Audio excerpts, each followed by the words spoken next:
Welcome, episode 17. The clones have rooted.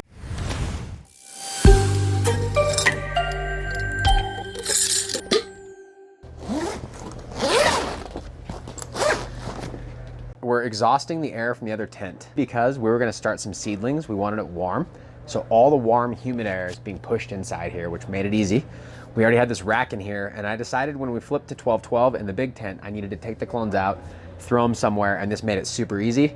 I actually grabbed a light that you probably shouldn't use, but as you can see, a lot of things will work, like photo lighting kit. And so we had this so we could take product photos, and it's LED, and I just plugged it in, took it off its stand, and I literally set it up here, and it's kind of diffusing that bright light a little bit. And the main thing I want you to gather from this is that it doesn't take a bright light. If you have a bright light, the plants try and grow and they don't have any roots yet, they start to yellow up. You can see these are all green and they've produced roots. That's the effect we're after, and that's part of lower light, higher humidity, low pressure on the plants. If you've watched our environmental video, we talk about how the environment either reduces the pressure on the plants or increases it and gets them to grow. We want to reduce all of that. High humidity, nice and warm, low light, and you get great roots.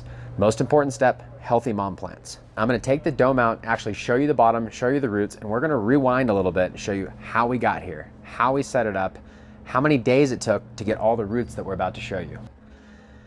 Today we're going to talk about rooting your cuts, or cloning as they call it. And there's a number of different ways to do this. And at the BuildASoil website, I have 2 blog articles that discuss our method of doing it, and another one which is the importances as far as the lighting, the humidity, and what actually causes the plant to root.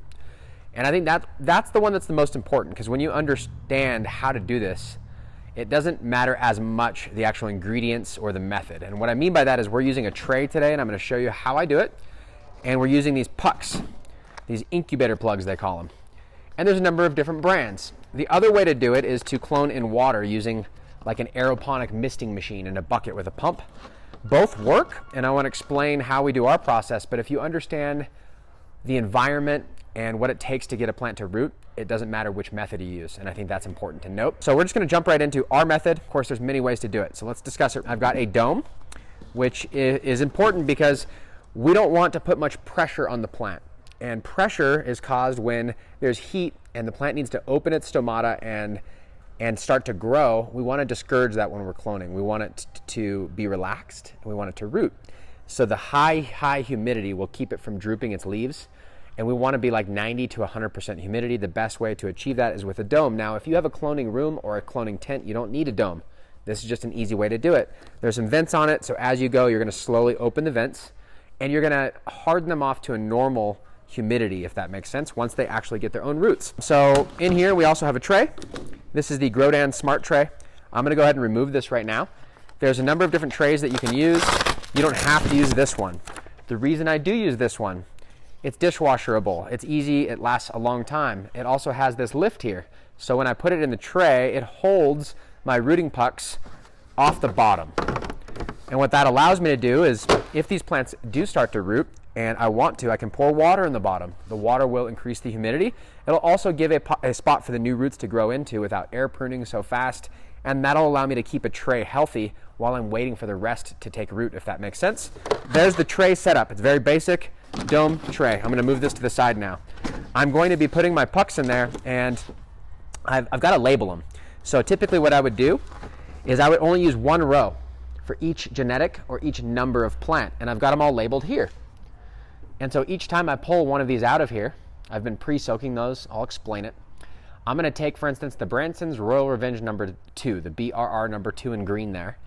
And I could write right here in Sharpie, BRR number 2, or I could put masking tape across the whole side.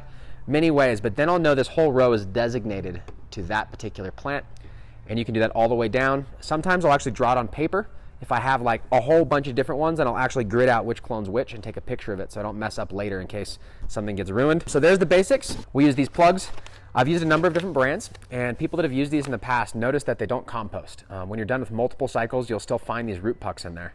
So this brand, we're hoping, is a little bit different, but it's going to be new to us. We just started offering them. I've used them a couple times. Their simple ingredients are cocoa core, peat moss, and biochar. And what we're hoping is that lends to a breakdown that's more natural. The other brands have a proprietary glue in there that they say is made from peat moss, which is kind of strange, but they don't mention what it is, and they do not decompose. So we're hoping this is different. Let me show you what's in here. It comes in here with a little bit of moisture, and you can see they've got like a spongy texture and a little bit of moisture that's in there. It's not enough moisture, and so I'm going to add my own moisture. I just do plain water. On the tutorial on the BuildASoil blog, we actually soak the plugs in our rooting mixture. You can do that. I've now preferred to just soak my cuts in that mixture, let them drink it for a little while, and keep these in plain water. Part of the reason is so that I can reuse them later if I don't use them all. So what I'm going to do is, instead of counting these out, I'm just going to dump them in plain filtered water that I have right here, and that'll allow me to reach in there and grab them with the full amount of moisture that's needed so that I can root up all these plugs today. And then when I'm done, because I've only soaked in plain water, I'll put them back in here, and I'll close it up, and they'll be good and nice and moist for the next time that I go to use them. So that's pretty cool. There's the bag aside. I'm going to dunk these in here. Now, the one thing I will tell you is that I had a buddy that used another brand, and he likes to put his hands in here and really squeeze these and really get them to absorb moisture, and that's like his protocol. And he said these fall apart a little bit. That's a good sign to me because I'm hoping that they decompose. So I'm not going to start squeezing these. I'm going to show you how I get the moisture right. Right now, I'm just soaking them, and then I'll take the time for these to soak to explain what I did here. I've got a cup, and right now it's just plain water in here. You can see all the different stems that are in there. You can actually root your cuts just like this. You could set this on the kitchen counter in very weak ambient lighting, and you could change the water out every day or every other day. It works better when it's clean water, and they'll root. And it might take 15 days, it might take 3 weeks, but they'll start to gently show root callousing on here, white nubs, and then they'll start to root. Instead of waiting for that, what we prefer to do is put them in an environment where there's more air. So the next step would be to add an air stone in here, and they'll root much faster. Instead of doing all of that, changing the water every day, these are used to hold the right amount of air and water. And when I use this with the right amount of air and water in a dome, it makes the whole task easier. I don't have to check the water as often, and you get a lot more uniform results. Now, if you have a healthy mom, you should be able to get them to root with just water. And so you don't need any of the products we're about to discuss. However, when you have a timeline and you're hoping that they all root around the same time and you're getting them off and running as fast as possible, we've noticed certain products reduce that. You can go buy cloning hormone gel, and it has indole acid and a few different other products depending on the manufacturer. Those were all taken from natural sources. So the original source was from kelp meal or kelp extract. It has hormones in it. Another source was the aloe vera plant. The other one that was mentioned online a lot would people would go take a willow plant and they would actually soak the parts of the willow tree in the water and make what's called willow water. That's high in salicylic acid, which is aspirin, which is a hormone they use in rooting. So instead of going through the whole education, all I'm going to tell you is that we do have an aloe product that we like to use in rooting. We'll soak a little bit in the water. I added about a half teaspoon into this glass of water, and I also added a little bit of Rootwise, which you don't need, but it does have the seaweed extract in there, along with some microbes, and I'm hoping there's hormones along with that. I soaked the two, I put those both in this water, and I soaked it for about 24 hours. Yesterday, we decided we were going to do this video today, so I needed to wait another 24 hours, and I just changed the water out because it was the brown water from the aloe and the Rootwise to plain tap water to make sure they don't start to rot or anything funny. They all look really happy and healthy. This was actually in the grow room underneath the grow light, so you don't have to be particular about where you put them as long as they're in full water. Now that we've got those and we're ready to root them up, I'm just going to get started. We soaked in there. They're now just been sitting here for 2 days. Like I mentioned, they can stay here a lot longer, so the 2 days I'm not terribly worried about. Next up is to actually label them and dome them, and I don't have my Sharpie here, so what I'm going to do is start with one, show you how I do it. Then I'll just go grab my Sharpie and finish this process up so you can see a finished tray when it's all done. I have some scissors just in case I didn't clean them up enough when I was taking them off the plant. That'll allow me to address any little nubs or things that I might want to clean up when I'm putting them in here. Sometimes I'll barely take any leaf off, and I'll do all of this right now when I'm plugging them in. So it's up to you how you do your workflow. I'm going to take the dome off. Sometimes if I was under intense lighting, I would put the dome back on after every time I plugged a plant because I don't want them to start to droop when they get out of the water. In here, I think it's going to be pretty low pressure, so I'm not too worried about it. I'm just going to take the dome off and I'm going to go for it. I'm going to only start with one of these, and then I'll go get the Sharpie. So let's grab one that's got a few in there. Let's start right here. So I'm going to try not to grab the others because these are just loosely tagged and I don't want them to fall out. There we go. See, that one almost pulled. I don't want to unidentify it. So this is the halitosis number 2. And so oh wow, smells pretty good. So I'm going to label this section of the tray halitosis number 2. I'm just going to slide these right out of here. You can undo the tag, whatever's easier. There we go. Set these down. Now here's the thing. You want to get the moisture right on these pucks. That's probably a little too much, just fully saturated. I could squeeze it right now and let all the water out. I'm just going to do a couple shakes is all I'm going to do. That's enough for me. It's now not completely dripping. It'll hold water on there, which you can see they're fine with 100% water. And as it slowly starts to dry down, more towards the normal time when it would root, 5 to 7 days, that'll give it some air in there. And then if I miss that window, I can come back and mist it just a little bit to keep it moist. This is the wettest it's going to be from this point forward. In here, in the top, there's already a little bit of a hole. And so all I want to do is make sure that I'm not going too tall here. If this is in there and my dome is on, you can tell that that's almost hitting the top. I don't really want to do that. And so what I'm going to do is cut just a little bit off of here. I'm going to go down to the next node where it's more likely roots are going to come out, and I'm going to shave that just a little bit. Okay, and I'm going to take a fresh cut. Some people get weird. They say 45-degree angle and all that. I'm going to do that, but I don't think it really matters. Okay, now I'm going to put this right here into the puck so that I get those nodes I was talking about right in the target zone so roots can come out. I'm happy with that. That's ready to go. In the next 2 weeks, we should see roots on this. I'm going to put it right here because I know how many I'm doing. I'm only doing 10, a few of each. And so I will be able to label the front of this as all of these as halitosis number 2. The reason why I took more than one is I'm not sure if they're all going to make it, and I don't want to be gambling. I want to make sure I've got a healthy cut to keep, because if this turns out to be the winner, I'm going to be really sad if I don't get it to root and I only have one. So that's what I'm doing right now. I think the rest of these are the proper height, or at least these two are, so let me go for it. Put it next to each other. If you're only doing a few, you can spread these out so the leaves don't touch. If you're doing a lot, you can put them right next to each other. It really doesn't matter. But I do like to trim the leaves a little more if I'm piling them in there on top of each other. Some people don't trim the leaves. It's totally up to you, but it has less work for the plant to maintain. Now, that one's a little tall. I think what I'm going to do is back that back out and go to the next node. I just don't like smashing them on top of that plastic there. I'm just removing a little bit of this outer layer so it's easier for the roots to pop out when it's time. And then I'm going to cut it off. That's it. Right in there. Just be careful not to shove too hard where you break your stalk. It can happen. If you've only got a few of them, it'll make you sad. That's it. I don't want to go any further without labeling these so I don't mess up. So I'm going to put the dome back on. I'm going to go grab a Sharpie from the grow area where I normally keep it for labeling. And I'm going to fill this whole tray. And when we fast forward this or come back, you're going to see the rest of this all filled up. And we're going to keep checking back on here and show you when the first roots start to show. Typically, the fastest I ever see is about 5 days. Most genetics won't do that. You're probably going to see a time frame closer to about 2 weeks when you first start doing this at home. It could take up to 3 weeks depending on the genetics. And if you read our tutorial on the blog, we go into using low amounts of light so you don't overdrive them.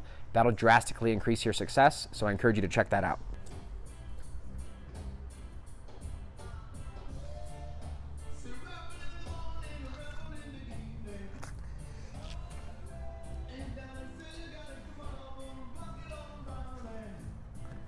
All right, so these are all pucked up and they're ready to go. We're expecting them to produce roots in the next couple of weeks, and we'll show you as we go. I've got them all labeled on the bottom in Sharpie, and so I'll take a photo of that just in case it gets rubbed off. But for now, I'm gonna be putting these in the 10x10 on the shelf where there's very low lighting, and I will update you in the future. Let me talk about one thing that we missed. I had this bag of sea moss, wild-crafted African sea moss sitting here. I wanna mention why. This is something I encourage you to experiment with. I'm gonna be experimenting with it. I have no past experience, so who knows if it's going to work. But one of the things I was taught, and where some of this came from, like the aloe idea, some growers actually take aloe and literally stick their plants right into the aloe leaf. They'll use that as the cloning gel, and they'll put it in their pucks. So a gel is a way to coat the stem with what you want. And a lot of times there's cloning gel products on the market made from chemicals. And Coot, who taught me about the aloe, he always mentioned that you could make a gel from like a chia seed or a seaweed. The reason why it's so important is it makes a gel, but it also grows on a rock in the ocean, so it produces all of the nutrients in a special relationship by pulling it from the rock, and then you can make a gel, and it's got a ton of health benefits. You've probably already heard of it. What we're going to try and do is make the gel, put it in a jar, and then mix in there some of our aloe and some seaweed and do some tests. See if we can't dunk our stems into the gel, have it hold the seaweed and aloe on there before we put it in our pucks, and see if it decreases the time it takes to root. I have no clue if it's going to work, but I have fun experimenting with these things, and since it was brought up in the past that a gel from seaweed could work, I wanted to mention to it. We carry this product. Many distributors carry it, but I really believe in this one, and we can share why. Ask questions if you've got it. Otherwise, I wanted to mention it. Like a lot of products here, you can use it for home, for human health, and so this particular product is actually a human grade health product. And there's instructions on the back about how to make the gel and then how to make drinks from it on their website. And it's a really new superfood. If you're not aware of sea moss, you should check it out. There's a few different types and there's a lot of scams in the industry. This particular manufacturer actually went to the source, has seen it, witnessed it, touched it, found this and brought it back. And so I think it's worth sharing. I'm not very salesy, I almost forget. So I'm kind of laughing after we finish recording. We have a kit that includes these incubator plugs, the dome, the black tray, and the orange insert that we use. That way you don't have to shop around the website. So if you just go to BuildASoil.com and you look up the cloning kit, you'll find it there. Well, it's been 11 days since I showed you the process. And just a few seconds ago, I was taking the cuttings and putting them in the water and putting them inside these pucks and putting them in the tray. And I talked about that process. So let me show you how far we've got since then. They're labeled across, it's really hard to see, but each row is representative of one of the types of plants that we're trying to preserve. All I need is one from each row and my job is done. And I want to pick the best one and I want to transplant them. So first off, you'll notice they're all green still. They're not all ugly and yellow. They don't have any growth problems. And that's attributed to following the process. High humidity, low levels of light, so they're not trying to grow. And so then what I typically do is I don't like pulling them in and out because I don't want to damage the roots. And so I'll look underneath and I'll try and see if there's a good percentage. And you can see that there's roots coming out of all of these, basically all of them. And if there's one that's missing, I'll pull it up and I'll look and they're just starting to root. And they started rooting on day 8, day 9, and then we left for the weekend, came back, and now it looks like all of them pretty much started over the weekend. You could wait a little while until they get a little bit more root system going. And some people like to have a thicker root system before they transplant. I like to get, when I'm using pucks, immediately transplant it. It's not like hanging in water where it can grow roots really fast. There's no nutrients in here. Once they start drinking, they're going to want to start growing and they're going to start to show issues. The second I can get these roots into some soil, I feel like they're going to do better. My main rule is that I try not to do that when there's just one little taproot sticking out. Sometimes it can be a little bit too much for them. I'll wait until we see a little bit something more normal. Like this was one of the first ones that was rooting. And so you're starting to get a little bit more. It's dry right now, so it's not all furry and fuzzy. You can see this one is air pruning. So if I were to water it again, I could stay in here longer and it would continue to grow roots, or I can transplant it today, and that's what I'm gonna do. So what I have to do is pick the best one from each and put it into soil. And that's what I'm looking to do right now. So I'm gonna grab the cups, grab the soil. I don't wanna keep these out in the low humidity air, so I'm gonna put the dome back on, and you should do the same. They're already starting to curl up a little bit. And so what I'll do is once I transplant them into the soil, I'm gonna do small cups to begin with so that I can keep the humidity up. It's pretty humid in my tent. I could probably do without, but I'm gonna wanna just put them back in a humidity dome environment, and that'll make sure that they stay nice and healthy until I want to remove the dome and fully transition them into a regular grow environment with more intense light and a little more demand on them. So that's the next step. I'll grab the stuff and I'll show you right now. I wanna share a couple important tips. Humidity is really important right now. It's very dry in Colorado, may not be where you live. And so I'm out here, I'm out of the grow tent, so the light isn't super intense. That's not gonna be a problem, but when I lift this dome off and I go to slowly transplant all of these, it's gonna take a while. And if I just take the cups that I'm gonna use, I put the soil in it, I put the clone in it, and I set it over here, eventually they're gonna start to wilt. And the reason why is they've been used to this really high humidity and warmth, and I would take that away as soon as I open the dome. So what I'm gonna do is work in a process where I just open it, I take one out, I put it in here, and then I put it in this one that I grabbed right now. So I'm gonna do another dome, and that'll keep it humid. It'll keep it so that it is happy. The only thing I'm gonna do right now is lift this up, and I'm gonna add a little bit of water in here. That's gonna raise the humidity right away. And I'm not really trying to water the plants, I'm just trying to keep it so that it's not bone dry in there, right? And as soon as I add some plants with soil, that'll change the process so that it stays humid in there. I'll move it back into the same environment I had it in. And you don't have to use a dome. It's a little bit of a restriction because the height of the cup, and I'll show you one trick that I use to combat that if your clones are a little bit taller with this setup. Otherwise, I can just turn a humidifier on in that grow tent and it's not gonna be a problem. But since I'm out in the open, I'm gonna at least put them in here temporarily, and you may not have a humidifier, and this is a great way to go. Another option, if you don't have this, if it is not humid and you don't have a humidifier, take a 5-gallon bucket, take your newly transplanted clones, set them in the bottom, and put a plastic bag over the top and poke holes in it. You now created a humid environment. So you don't have to have all the tools, Lots of ways to do this as soon as you know the solution to the problem is just a little bit of moisture contained. All right, so I'm gonna use these cups. I've got a carry tray. I'm not gonna do all of them. I'm only gonna do the 10 that I need to keep. So there's 10 different seeds that we have that are female. I wanna keep one cutting from each. The rest I'll keep in here till I'm positive that we have a good transition, and then I'm just gonna give the rest away. We're only gonna keep backup of the 10 that we have, and then I'm gonna make sure that we have a keeper. So I'm gonna keep them small. I kept the plant tags off of the cuttings. So you'll recall earlier, I had all of the cuttings wrapped, a bundle of like 2 or 3 of them, and I was soaking it in the water. When I transplanted all of those in here and labeled it, I kept these so I didn't have to waste it. Now the keeper one is gonna get labeled with its already made label in the cup, and then that will get transplanted into the next container that goes into. And eventually, I'm only gonna keep one of all of these, whatever the best one is. So that's the name of the game. I'm gonna get started right now. I've got the BuildASoil light recipe. They take really well to this, and so I'm just gonna open the bag, I'm gonna transplant, I'm gonna do the dome thing. Real quick before I forget, I wanna show you the one trick that I mentioned for the humidity dome. You don't have to have it completely sealed, right? They're not under a lot of light, so it doesn't have to be 100% humidity. I've already added the water. But if I need this to be taller because some of my plants won't fit, all that I do is I take some of these, which I'll have extra space. I can always do an extra tray like this. And now you have 4 corners that you can raise the dome on. It's lifted, there's a little airflow, but it works. And it's just a little hack where if you need a little bit of height, you still need the dome. I'm gonna show you at least the basics on the first one, and then I'll get after it for the rest. And so with our soil, it has the sewing strip on it. I mentioned, you just pull it right off. Set that down.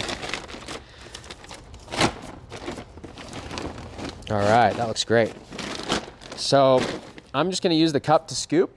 I'm gonna grab one and I'm gonna try and make sure that I'm pre-gamed. So right over here is the halitosis number 2. I can see it in Sharpie right there, so that's the first one. I'm gonna look for that. Here's the Hali number 2. I'm gonna look for the best one. I'm gonna transplant it, and then I'm gonna label it, and I'm gonna put the dome back on so that it is hanging out in a nice environment. So let me grab a cup.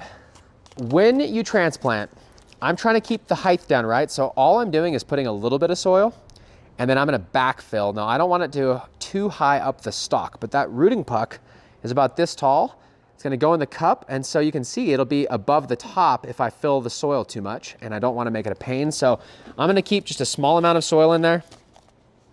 That should be good enough. I'm gonna grab the best one here. So let's see. I'm just looking for the most roots. I could actually see if one of them looks like a better structure. If I'm picking a whole bunch, really it doesn't matter, they're all the same. They all look like they have pretty good roots. Every single one of these rooted. So between that one and this one has a little bit more roots. So I'm just gonna go with that one. And now I have these backed up just in case this one doesn't take, which it's going to, but stupid things happen, like you'll transplant it and drop the tray on the way to the tent and kill one of them, or something really silly that you just didn't think of. That's why I have extra. I'm not planning on growing all of these, but it just makes sure that you have it. I'll put that in there. I just hold it with my finger like this, and then I grab soil with my hand and I just backfill around it. And then the only thing that I would do next is irrigate with some root wise. And I usually use a little bit of aloe, something like that, a wetting agent, just to make sure that they have a nice gentle transition. And I like to put root wise in contact with the roots right away. These are brand new roots. We'll start that microbial association. I just kind of tap the side. You can press it down just a little bit to make sure when you water for the first time, it's not gonna just run out everywhere. I'll set that in here. I wanna label it before I forget, so I'm just gonna wrap this. I like to have these higher up on the branches so they don't sit in the soil, but early on there's no way to do that, so I'm just gonna wrap it around the base. Pull it through, there we go. First one's done. I'm gonna put this dome on here. Boy, let's see if it fits without. Just trying to share some tips. Usually what I do is I actually just put the clone over here. It's a little bit more stable with soil in it. These are empty, so not nearly as stable. Look at that, we're good. These actually fit without the cups, but if your clones are taller and you can't bury it down too deep, then you can just use this little hack. It works better with the soil in the cup. I actually use the clone pushed to the edge so I maximize my space in here, but I wanted to show you how I did that. I need to put the lid back on this one too before these all dry out. It won't happen super fast, but man, you don't want to stress them. There's just no reason to do that. Use the lid. So I just finished transplanting the halitosis #2 and I went and grabbed a few products. You'll recognize these because these are what I used to pre-soak the cuttings in to get them to root. I think a healthy mom is probably the most important part, and you can actually get roots off of your cuts and just tap water on the counter, changing the water out. So you don't have to use products, but having the probiotics in there and absorbing the aloe, it gets me better results. And so that's why I share this technique with you.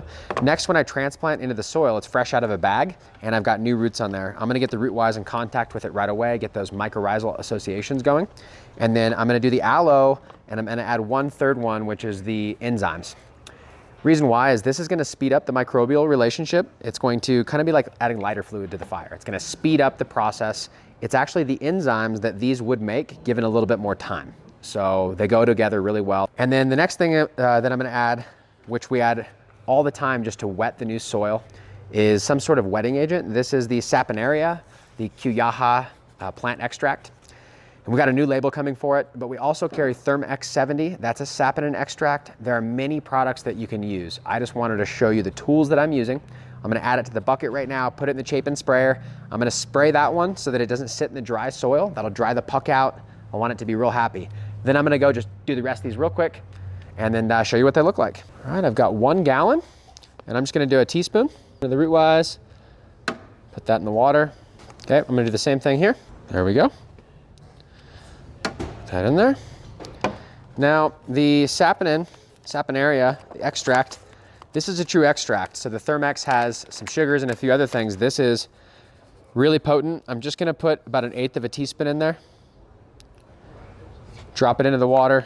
That's gonna add that soapiness. It's gonna help the water stay in these little cups instead of just draining out the first time that I water. And that's huge. If it doesn't stay in there, that's a problem.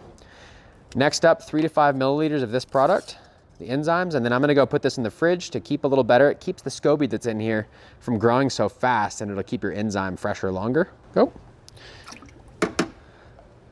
That's it. I mentioned you don't have to use any of that. I wanna teach you what I do though. So that's the next step. I'm just gonna use the wand here to mix it. You don't have to mix it in the bucket. I just kind of wanted to show you what it looks like. A little bit soapy. Got the microbes in there. I'm gonna dump it in my watering can right now. Give it a shake, even though I mixed it, make sure it's really mixed up in there. I open that so I can just fit my finger in. The last thing you wanna do is lift your dome and drop it on top of your plant. That's it. You can see how it's real soapy. That'll keep the moisture right in there. I don't want to go too fast. I'll probably top these off with just a slight dose of water at the end so that they all are I'm making sure that I get moisture all the way to the bottom, but I don't want to just flood them out. Let's get the rest of these done. All right, I went ahead and I transplanted the rest. I've got them in the dome where they're nice and humid in here. I'm gonna grab the last one and just show you that on camera. So I'm gonna take the dome off. I think the last one is the Branson's #12. Let's see, from the tops, they all look pretty healthy. And I'm just gonna pick one with a little bit more roots on it. These ones were getting dry because they were the first to root, but they all look pretty good. Which one should I go with? I think I'm gonna do this one. Okay, that's the one we're gonna go with. You can wait till there's more roots. I like to transplant when I'm in these pucks right away to get them in contact with soil. Put a little bit of soil. I put it where I want, and I'm considering the depth. Otherwise, I would go a little taller, but I don't want it to be too tall for my dome. I pinch it with my finger and just backfill. I push it around the puck with my fingers a little bit sometimes, like that, so that it's easier to settle at the end. Tap it, make sure that it's nice and good and in there. If it's at a little angle, it's not the biggest deal. Some of them are a little bit curved in the puck. I like to get them straight, but I'm not gonna try and bend it right now. I'm just gonna leave it, it's fine. Watering slowly. This is fresh soil and it doesn't have a ton of moisture in it. I want to make sure that I get that to a better level. Well, that's it. You guys wanted to see what it takes, what the BuildASoil way of rooting your cuts, of cloning. So that's all we really do. It's pretty simple. Just got to baby them, follow the techniques of the environment. One of the other things you notice is that I didn't have like rubber gloves on and a sterile razor blade. And when you first started hearing about cloning, you'll hear a lot of that stuff. Healthy mom is more important. And then follow our protocol. Make sure you don't have too much light, high humidity, making sure that I'm treating them like little kids. I'm just babying them this whole time. Put that right in here in the front. So right now I'm just gonna put the lid back on here because I don't need to discard these. I'm gonna give them away. And more importantly, if I have trouble for some reason, if I break one of these or if something goes wrong, I've got more of them here. And as soon as I've decided that they've started new growth and they're real happy, I'm just gonna get rid of these. These 10 are now gonna represent what we have. This is the backup. And so as we go through flower, we're gonna start to recognize which plants look better, which ones have better odors. But the final test is gonna be once we are done completely, we've smoked it, we've all agreed, we talk about it amongst each other, and we've decided one of these is better than all the others, at least for the flower. And then we're going to keep it, and we're gonna get rid of the rest, and we'll do another run. Right now, what I'm gonna do is go put these in that 4x4 tent. I'm gonna make sure the light is still fairly low, because they just got transplanted, so I'm gonna keep it the same in there, put it in the same spot on the rack as they were before, keep the humidity up and the warmth up. And then tomorrow, I'm gonna see, and they're probably gonna be a little bit more perky and happy that they're in the soil. And then I'm going to set up a better system in there where I have like a veg light. The next step will be to put these in 1 gallons with no dome, and they'll be my new moms. Eventually, those are gonna get bushed out, and if these take a while to flower, those are actually gonna overgrow the 1 gallons. So I'm gonna have to come in and bonsai those down. I can take new clones at that time if I'd like to give away. I'm most likely just gonna bonsai them down, keep them happy in the 1 gallon. We'll keep you apprised of those steps as we do it. And at the end, we're also gonna show you what it looks like when we've selected it after this entire process. So thanks for following along. If you have questions, if I missed covering something, please tell me. It'll benefit all the others that watch these videos. Put that comment down here, hit the like button, and look out for our next video.